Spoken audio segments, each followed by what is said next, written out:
This unit of study, we're going to cover the emergence of the market economy, 1815 to 1850, and this is mostly in the regional area, mostly of the North, maybe a little bit of the South. The role of government. State governments, as well as private investors, funded developments in transportation. Although at times there was heated political debates regarding the constitutionality of using federal funds for such purposes, the federal government also played a role in the financing of such improvements. The national government purchased stock in turnpike and canal companies. Land grants to a large number of western states to aid the development of canals and railroads were also among the national government's contributions. State and national governments played active roles in the transportation revolution. States provided money, and the national government supplied land and other services. Half of all the capital for early railroads came from state governments. The court system also support of corporate rights to eminent domain meant that corporations could purchase rights of way on land whenever they needed. In the Supreme Court decision of Gibbons v. Ogden, the Supreme Court in 1824 looked at involving coastal commerce that overturned a steamboat monopoly granted by the state of New York on grounds that only Congress had the authority to regulate interstate commerce. States could not restrict trade within their jurisdiction. In the Supreme Court case Charles River Bridge v. Warren Bridge in 1837, Chief Justice Roger B. Taney, the new Supreme Court Chief Justice who replaced John Marshall's decision, came when the Commonwealth of Massachusetts sanctioned another company to build the Warren Bridge in 1828 that would be very close in proximity to the first bridge and would connect the two cities. The proprietors of the Charles River Bridge claimed that Massachusetts legislature had broken its contract with the Charles River Bridge Company, and thus the contract clause in the Constitution had been violated. The owners of the first bridge claimed that the charter had also implied exclusive rights to the Charles River Bridge Company. The court ultimately sided with Warren Bridge. This decision was received with very mixed opinions and had some impact on the remainder of Taney's tenure as Chief Justice. Contrary to the previous rulings of Fletcher v. Peck and Gibbons v. Ogden, the Dartmouth College cases, Taney ruled that the object of the government was to promote the general happiness of the country's citizens, and responsibility took precedence over the rights of contract and property. That promotional economic competition by ruling that had broader rights to the community took precedence over any presumed right of a monopoly granted by a corporate charter. Industrial development, American technology. Practical inventiveness made development of new technologies possible. Between the years of 1790 and 1811, the U.S. Patent Office approved an annual average of 77 patents certifying new inventions. This number grew to tens of thousands of new inventions each year by the 1850s. Steam engines and the new technologies led to industrialization in Europe and America. And throughout the mid-1800s, the life of Americans was transformed through the invention of the telegraph, the sewing machine, and the vulcanization of rubber.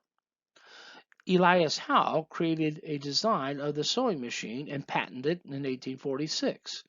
Isaac Merritt Singer soon became an even better design and started the Singer Sewing Machine Company. In the beginning, its sewing machines were only meant to be used in textile mills. In time, though, it offered machines that could be used inside the home as well. Women's work also changed. As a result, the time needed to make clothes decreased, and therefore allowed women to spend more time on other activities, including the leisurely variety. The impact of the cotton gin. Eli Whitney's drawing, which accommodated his 1794 federal patent application, shows the side and the top of the machine, as well as the saw teeth that separated the seeds from the cotton fiber. After the 1790s, cotton production is going to boom. While cotton required a significant amount of labor, slaves also cultivated corn and performed other tasks. It was cotton that revitalized the institution of slavery. In 1793, Eli Whitney would invent the cotton engine, or gin. This is after he returned from visiting friends in Savannah and noticed how long it took slaves to separate the seed from the cotton balls. His cotton gin would boom the industry, allowing cotton industry to grow. Louisiana would be admitted to the Union in 1812, Texas and Florida in 1845. Because the cotton gin, the cost of producing cotton plunged 90%. The textile mills created a growing global market for Southern cotton. Britain preferred the American grown cotton over cotton grown in Brazil and India, and the demand for Southern cotton skyrocketed. By 1860, British textile mills were producing a billion pounds a year. 92% came from American Southern cotton. Tennessee, Alabama, Florida, Mississippi, Louisiana, Arkansas, and Texas emerged as new cotton growing regions. New Orleans was a bustling port for the active slave market due to the cotton growth. Bankers in New York City and London financed the growth of global cotton capitalism. The South was producing two-thirds of the world's supply of cotton, as well as sugar, rice, and tobacco. Hence, King Cotton. Study is nationalism and sectionalism, as we see the nation growing in a nationalistic idea, but also at the same time dividing into sections. New nationalism. Jefferson's embargo had forced Americans to look inward for the production of their finished goods. This led to the first American Industrial Revolution and a surge of economic growth. Madison now supported a larger army and navy and a new national bank and the tariffs to protect American industry against foreign competition. The charter of the First Bank of the United States had ended in 1811 and was not immediately renewed. Without the financial control that the central bank represented, economic turmoil ensued. With the help of Henry Clay and John C. Calhoun, Congress established a new national bank in order to stabilize the national currency and promote economic growth. The bank would handle all federal funds without charges and up to $5 million on demand. The issue would also set a pattern of regional alignment for most of the economic issues. Clay introduced a banking bill and pushed it through, justifying the constitutionality because the Congress's power to regulate currency.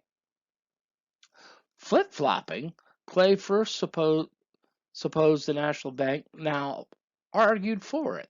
Webster, who had opposed it due to the fear of the growing financial power of Philadelphia, would then return to Congress for much stronger national government. Calhoun, who favored economic nationalism, would later on become a straight rights advocate. To protect the fledgling American industrial sector from competing British imports, the Tariff of 1816 was enacted. The North, where most of the manufacturing base was located, was for it. The South was against it. The agrarian economy of the South still depended on shipping goods abroad to agents who in turn sold them and purchased items requested by the owners and shipped them back. Southerners were upset because this forced them to pay this tax. Now, the War of 1812 had highlighted several shortcomings of the United States. One of these was the need for better transportation systems and the construction of roads, bridges, canals, and harbors. The nation needed a network of roads running east to west, which also include a national road that connected the Midwest with the East. Calhoun argued that for eternal improvements in 1817, believing that a national road would help the South support income from the West badly needed transportation infrastructure, opposition from New England, which would gain the least from the projects.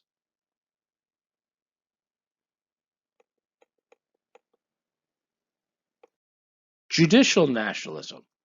A pillar of judicial nationalism, John C. Marshall was appointed Chief Justice of the U.S. Supreme Court at the age of 46.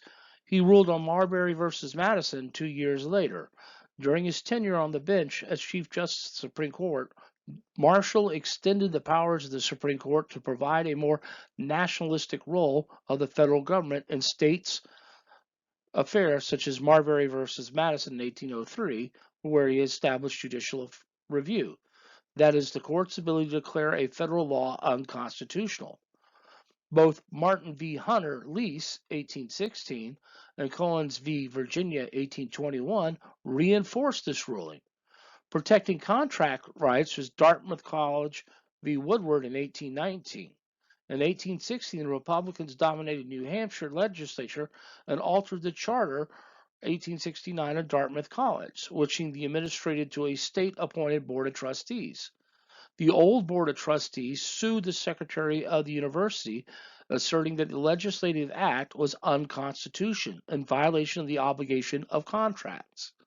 After the state court upheld the legislature, the Supreme Court under Marshall held that the charter constituted a contract, ruling the legislative act unconstitutional. The decision placed charters of existing private corporations outside the jurisdictions of states that chartered them. This encouraged business growth, but led to abuse of corporate privileges. Marshall's decision removed the power of the state to modify contracts as well. Protecting national currency. The relationship between the state and the federal government was forever changed when Marshall delivered the majority ruling in McCulloch v. Maryland in 1819. The legislature of Maryland passed a law aimed at the Second Bank of the United States. All banks not chartered by the state were required to comply with restrictions concerning note issues or pay an annual tax of $15,000. When the Baltimore branch ignored the law, claiming that it was unconstitutional, the state rule sued the cashier of the bank, James W. McCulloch. Two issues were at stake. First, was the act of Congress establishing the national bank constitutional? Second, was the state tax on the bank constitutional? Marshall ruled that a clause in Article 1, Section 8 was purposely left vague to allow Congress to create necessary and proper entities. The powers of the national government were derived from the people and then exercised directly on them effectively, stating that the doctrine of loose construction, although the federal government is limited in its powers, it is supreme in its sphere of action. The government must have the suitable and effective means of execute the power it has. It also denied that states could tax the bank because the power to tax is the power to destroy. Regulating interstate commerce in Gibbon v. Ogden, 1824. In 1807, Robert Fulton successfully invented a practical steam-propelled craft which operated up the Hudson at the speed prescribed by New York law, and obtained a monopoly of steam navigation on the state's waters. Many challenged monopoly, which led to litigation. One challenge involved Aaron Ogden, who was a state-required Fulton-Livingston license, and Thomas Gibbons, who had a federal coasting license and ran a competing boating line between New Jersey and Manhattan. New York courts upheld the state monopoly given to Ogden under Fulton-Livingston. Webster, speaking for Gibson, interpreted commercial broadly and argued that the states had concurrent power over commerce between the states. Marshall, speaking for the court, defined commerce expansively beyond mere exchange of goods to include persons and steamboats.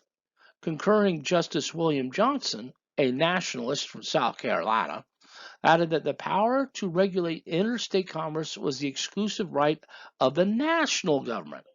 Congress is supreme in all aspects of interstate commerce over the state powers, which could not limit Congress. Marshall exerted the right of a nation to regulate commerce over the right of states, whereas states had the right to regulate intra-state within the state commerce. the federal government had maintained the right to regulate interstate between states and commerce. Debates over the American system. Henry Clay of Kentucky, as you see in the painting there, entered the Senate at the age 28, despite the requirement that senators be at least 30 years of age. The internal improvements in the creation of industrial infrastructure and the stabilizing of the American economy followed the War of 1812 have been described as the American system. They also called for a more active role of the federal government in the lives of its citizens. The first proponent of the American system was Henry Clay. To win support for a protective tariff in 1824, Clay defined an American system. It contained the protective tariff with a national system of internal improvements to expand the domestic market and lessen U.S. dependence on overseas sources. And the tariff of 1824 included high duties on imported agricultural goods such as hemp, wheat, and liquor to protect Western farmers, and imported textiles to protect New England interests, and iron to protect mining and foraging industries of Pennsylvania. South Carolina had been particularly hard hit by the Depression of 1819. The tariff also increased the prices of their import goods by as much as 50%. South Carolina asserted that the tariffs were unfair as a tax on Southern agriculture for the benefit of Northern industry. It increased protection on iron, lead, glass, hemp, and cotton bagging, but raised the 25% minimum on cotton on woolens to 33.3%, and advanced the raw wool by 15%. To convince Western states to support the tariff, Clay called for the federal government to use the revenues to build much needed infrastructure, roads, bridges, canals, and other internal improvements. The American system would raise prices for federal land sold to the public, and the revenues raised from these sales would go to the states to help finance internal improvements. Clay also was in favor of a strong national bank to regulate the national currency. In order for the system to work, each region would have to compromise. Critics argued that the tariffs benefited northern manufacturing sectors at the expense of southern and western farmers. Many western and southern farmers did not like the second bank of the U.S., believing that it would become so powerful and corrupt that it would dictate the national economic future at the expense of states' rights. The Missouri Compromise of 1820. Following the Revolution, the United States had followed an alternating pattern of admitting states into the Union, one slave state and then one free state. At the time of Missouri's request to be admitted, there were 22 states, 11 free and 11 slave. Now, the Northwest Ordinance of 1787 had dictated there were to be no slave states there, but no such policy existed for states emerging from the Louisiana Purchase. Both Missouri and Maine applied for the statehood by the end of 1819 when the U.S. had 11 slave states, which were Virginia, Maryland, Delaware, Kentucky, Tennessee, North Carolina, Georgia, Alabama, Mississippi, and Louisiana, and 11 free states, which included Massachusetts, Connecticut, Rhode Island, Vermont, New Hampshire, New York, New Jersey, Pennsylvania, Ohio, Indiana, and Illinois. While the slaveholding South had 81 votes in the House to the North's 105, a political balance was maintained in the Senate. And between 1802 and 1819, by admitting alternating a free and a slave state, the population in the North was growing at a faster rate than the population in the South, and the South realized that its political future lay in the Senate. The Talmadge Amendment. Representative James Talmadge of New York introduced a bill that prohibited further introducing slaves into the upper Louisiana Territory and freed at age 25 all children born of slaves in Missouri after statehood. The amendment passed the House, but failed in the Senate. The dispute over the admission of Missouri as a slave state increased Northern resentment over the expansion of slavery and Southern dominance in national affairs. The congressional stalemate was finally brokered by a compromise engineered by Henry Clay that admitted Missouri to the Union as a slave state. It also brought balance to the Senate by admitting Maine as a free state. Slavery then was prohibited north of the southern boundary of Missouri of 36 degrees 30 minutes north latitude. The sectional compromise in Congress in 1820 that admitted Missouri to the Union as a slave state, Maine as a free state, and prohibited slavery north of Louisiana Purchase. The Missouri Compromise attempted to claim the growing distance differences on the issues of slavery. Eventually, the state that had admitted an agreement had reached that no more slave states would come to the end above the 36 degrees 30-minute parallel. The Monroe Doctrine. During the French Revolution, Spain had ignored its Latin American colonies, and they had rebelled against their motherland. Great Britain, although was not sympathetic to the Republican governments in the Spain's former New World provinces, it did not want to revival or an extension of Spanish or French power in the New World, hoping to keep open to British commerce the rich markets of Latin America. Secretary of State Adams believed that the United States should act alone to assert its strength and independence in order to create an American system in the Western Hemisphere. He also believed that Britain could not be trusted to be disinterested. Britain desired a U.S. renunciation of plans to take Cuba in exchange for the cooperation. The French were not a threat, and Britain controlled the Atlantic seas, and seeing Russian designs in the Pacific as a greater threat. The Monroe Doctrine was announced the U.S. policy in an annual address to Congress in 1823, essentially John Quincy Adams' idea on foreign affairs in the Western Hemisphere. The Monroe Doctrine parts were the following. Non-colonization. The American continent should no longer be seen as subject of future colonization by European powers.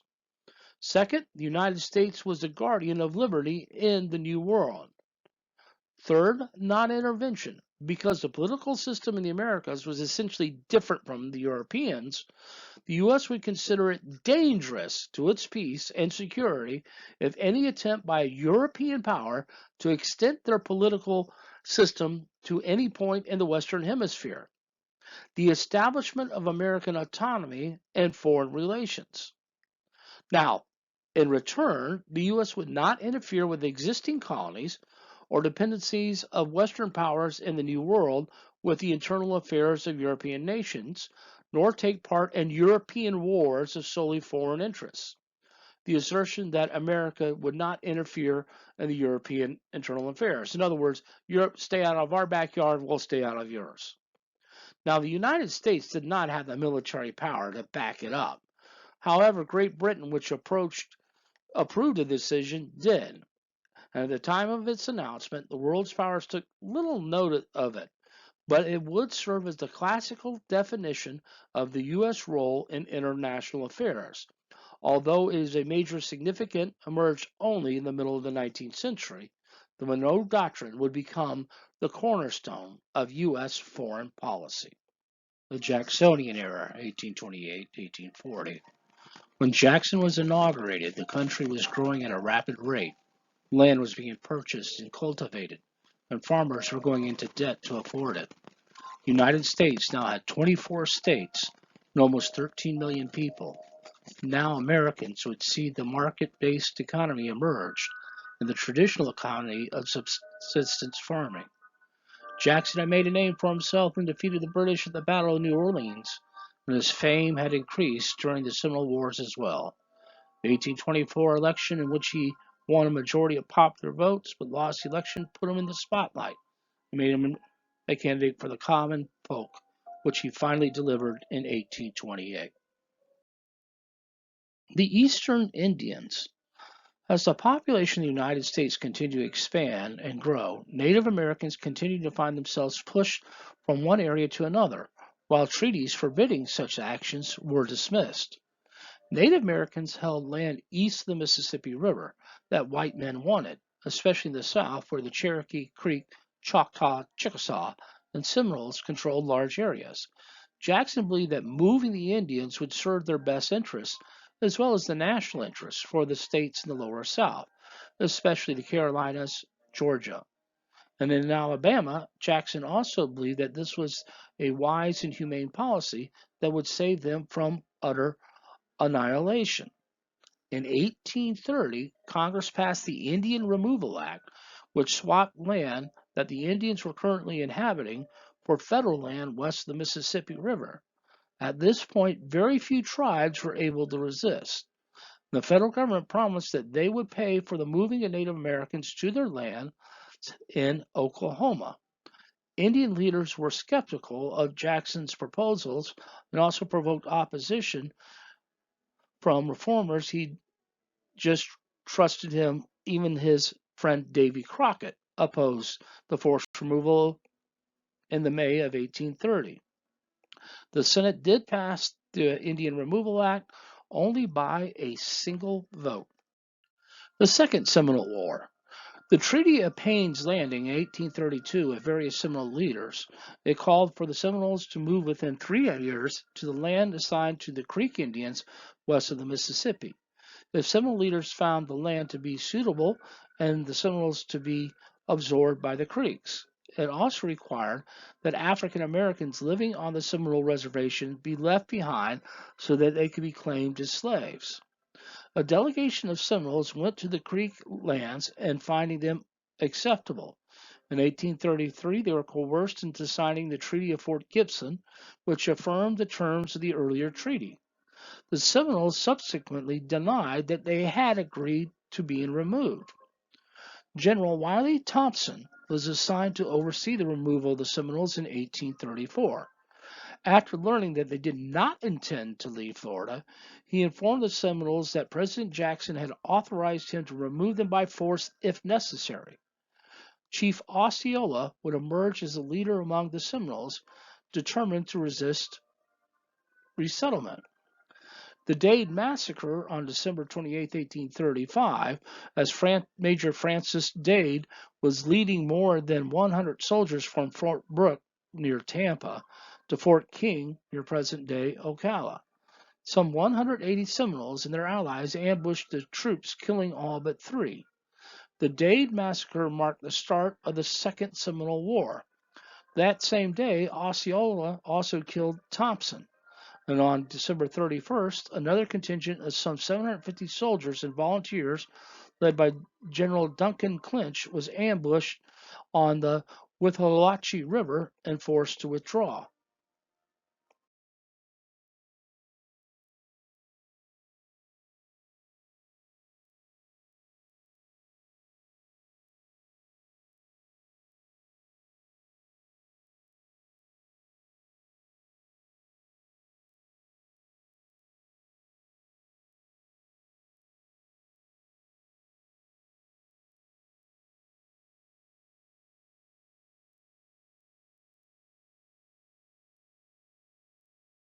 In this unit of study, we're going to look at religion, romance, and reform from 1800 to 1860. The Second Great Awakening. John Wesley. John Wesley's gravestone reads, "Lord, let me not live to be useless."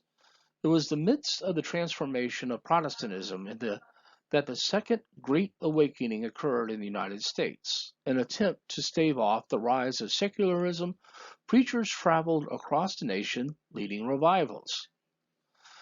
Calvinist Puritan teachings of original sin and predestination had been rejected by believers in more liberal and forgiving doctrines, such as those of the Unitarian Church.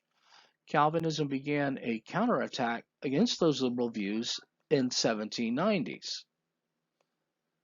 The Second Great Awakening began among educated people such as Reverend Timothy Dwight, president of Yale College in Connecticut.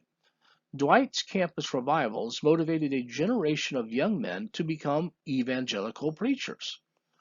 Religious revivals swept through the United States during the early decades of the 19th century. They were partly a reaction against the rationalism, belief in human reason, that had been the fashion during the Enlightenment and the American Revolution. Revivalism in New York in 1823, a Presbyterian minister named Charles G. Finney started a series of revivals in upstate New York, where many New Englanders had settled.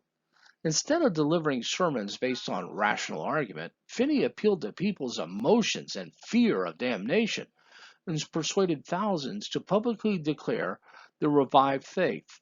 He preached that all were free to be saved through faith and hard work, ideas that strongly appealed to the rising middle class. Because of Finney's influence, Western New York became known as the Burned Over District for its frequent hell and brimstone revivals. Evangelical Christianity appealed strongly to women and African Americans, but race and gender limited access to positions of power, and many evangelical preachers of the Second Great Awakening directly challenged slavery. Results of the Second Great Awakening. The Second Great Awakening, like the first, caused division in society between the newer evangelical sects and the older Protestant churches. It also affected all sections of the country, but it was only in the northern states from Massachusetts westward to Ohio that the Second Great Awakening played a significant role in social reform. Activist religious groups provided both leadership and the well-organized voluntary societies that drove the reform movements of the antebellum era. And the Baptists and the Methodists would be split. And those who would break away from the Baptists and the Methodists because of the issue of slavery would become known as Southern Baptists and Southern Methodists. Women's rights. Elizabeth Cady Stanton, the one pictured at the top in 1856, was a young mother who organized the Seneca Falls Convention, while Susan B. Anthony, the one pictured at the bottom in 1848, started as an anti-slavery and temperance activist in her 20s. The two would meet in 1851 and form a lifelong partnership in the fight for women's suffrage. Catherine Beecher believed that the status of women remained much like it had been in the colonial era. They were mainly regulated to working at home and had no legal control over themselves or their property. Catherine Beecher's sister would become the famous Harriet Beecher Stowe, who asserted that women had best participated in society as managers of their households and nurturers of their children. In her A Treatise of Domestic Economy, she urged young women to be trained for domestic life rather than the workplace. This emphasis on the domestic role of women was part of the powerful ideology that became known as the cult of domesticity. Julia Ward Howe, other women were frustrated by the cult of domesticity and found an escape from their drudgery that they experienced in domestic life through writing or participating in social reform movements. One such movement was Julia Ward Howe, famous for her poem that forms the lyrics of the Battle Hymn of the Republic. Many middle-class women embraced the ideals of the Second Great Awakening, and other reform impulses became involved in the social reform movement. For example, a number of them participated in the temperance. Abolitionists were women who were involved in the abolitionist movement, particularly because they saw that many of the rights denied to blacks were also denied to women. But because it was taboo for women to speak in public in many places, they usually worked on the edge or in the background of the anti-slavery societies, not in leadership roles. Education and prison reform movements within time, as they continued to face gender-based discrimination, even within these movements, some women began to voice the need for women to have greater rights, especially suffrage. Early leaders like Lucretia Mott was a delegate in 1840 for the women's group in the World Anti-Slavery Convention in London. Women could not be officially delegates, but they could observe and listen. 9 American women were rejected as delegates, and Elizabeth Cady Stanton attended this meeting with her new husband, a lawyer, and delegate while on their honeymoon, where they met Mott for the convention. They were discussing having a meeting to focus on women's rights. Susan B. Anthony was already active in the temperance and anti-slavery groups. She would join the crusade in the 1850s, and unlike Martin Stanton, she was unmarried, therefore able to devote her entire attention to the movement. In 1839, Mississippi became the first state to grant married women control of their property. By the 1860s, 11 more states had done so, although women could not be able to vote until 1920.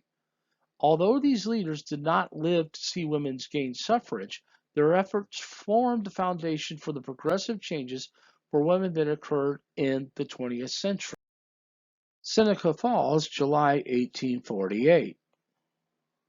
While attending a Quaker meeting in Seneca Falls, New York in 1848, Mott visited the Stantons who had moved there, and Mott and Stanton planned a future meeting.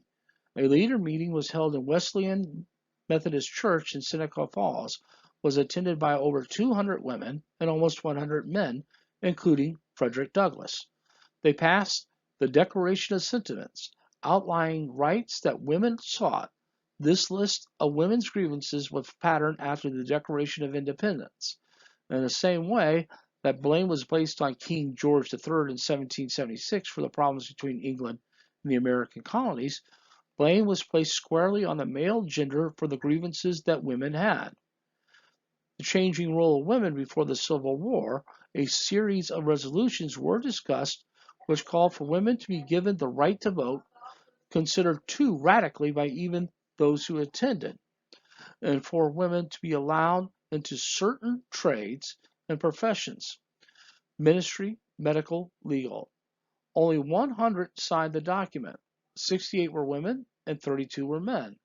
This convention was the beginning of the organized effort to deal with the lack of women's rights, received adverse publicity at the time, but the issue raised in 1848 became vital concerns for the early women's movement.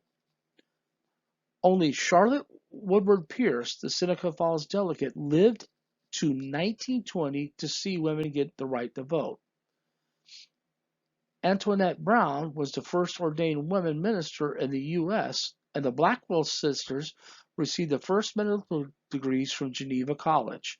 Oberlin College was the first college to admit women and African American students. In the 1830s, public schooling was unheard of, and schooling in America was both informal and haphazard. If a family wanted their children taught, they sent them to private schools, arranged for a tutor, or taught them themselves. This changed mid-century when the first public schools were created in the North. The first political demands for free public supported schools originated with the working men's movement. Horace Mann would then emerge as a tireless champion for educational reform in Massachusetts and other northern states. He stressed the need for state government to impose centralized control over schools, that all schools should have similar standards. The public schools supported by state taxes. The idea was that such schools would provide educational opportunities for all children. Most states outside the South joined the movement by the 1840s, although it took time for many of these schools to acquire the resources they needed and for teachers to be adequately trained. Private schools, which had existed in the colonial period as well, continued to grow and often provide quality education, although for a cost.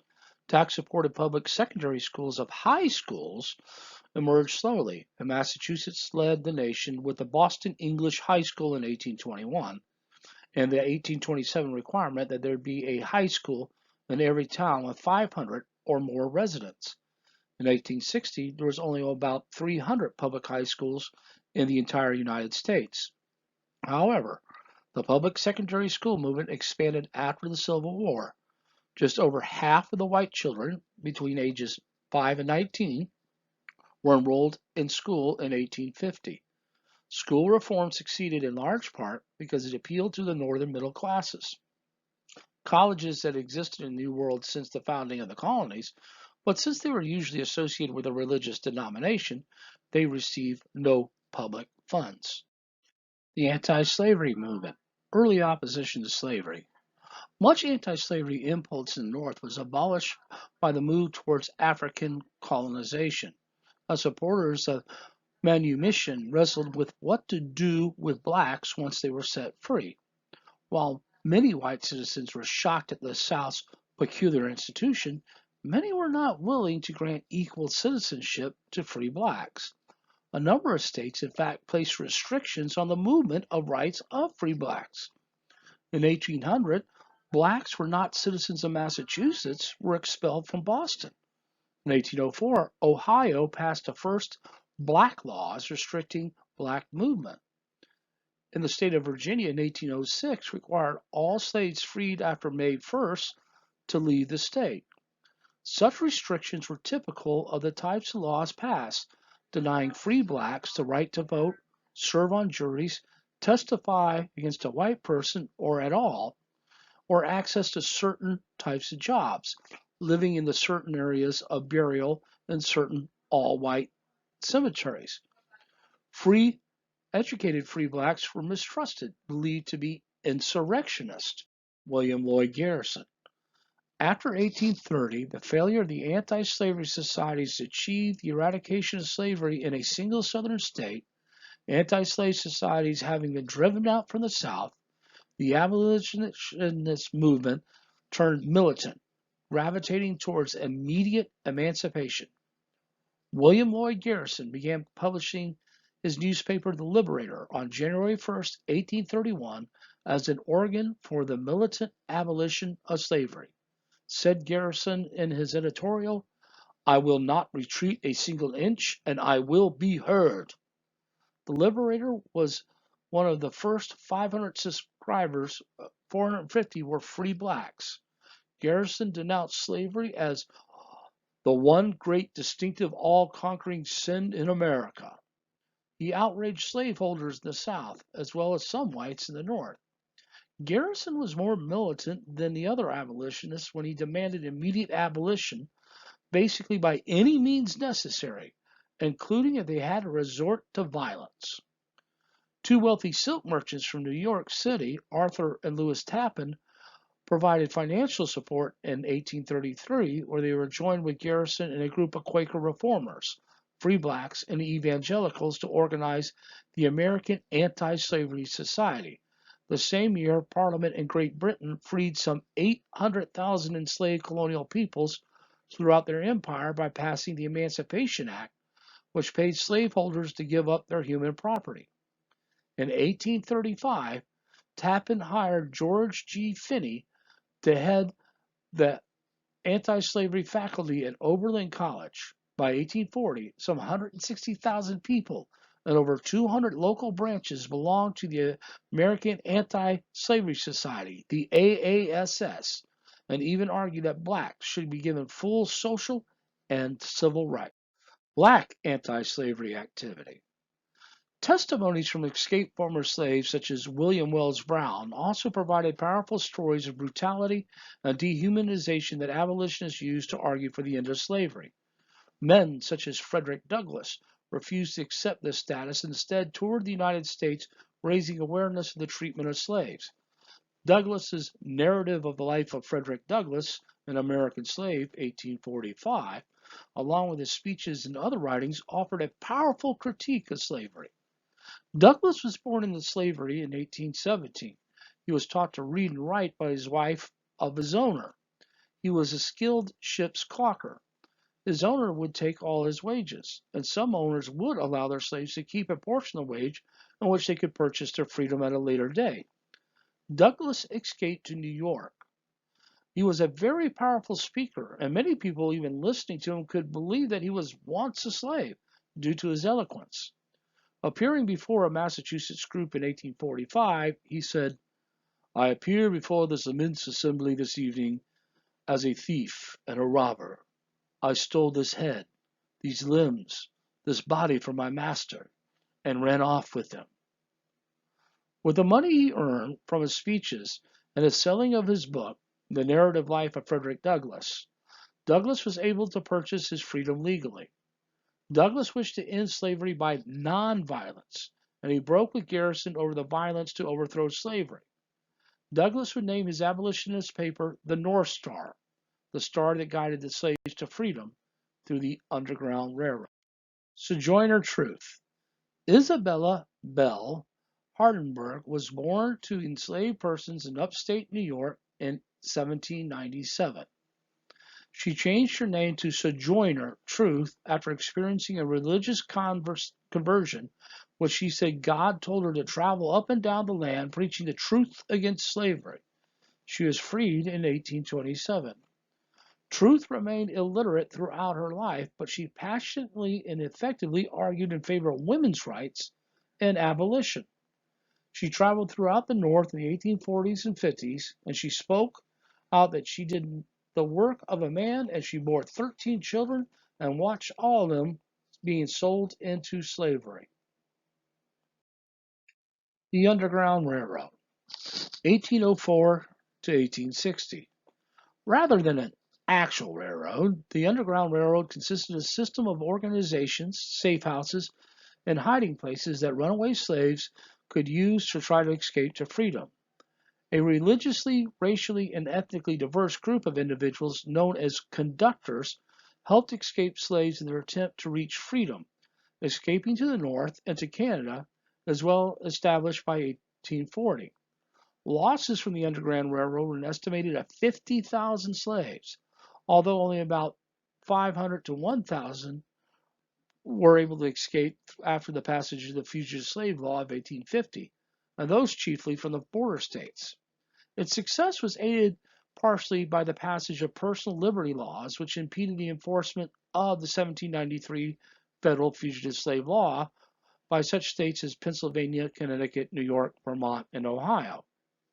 The most famous conductor on the Underground Railroad was Harriet Tubman, also known as Moses, who helped lead around 300 fugitive slaves to freedom, and who later worked as a Northern spy and scout during the Civil War. Another celebrated conductor was William Still, who helped about 800 slaves through the Underground Railroad.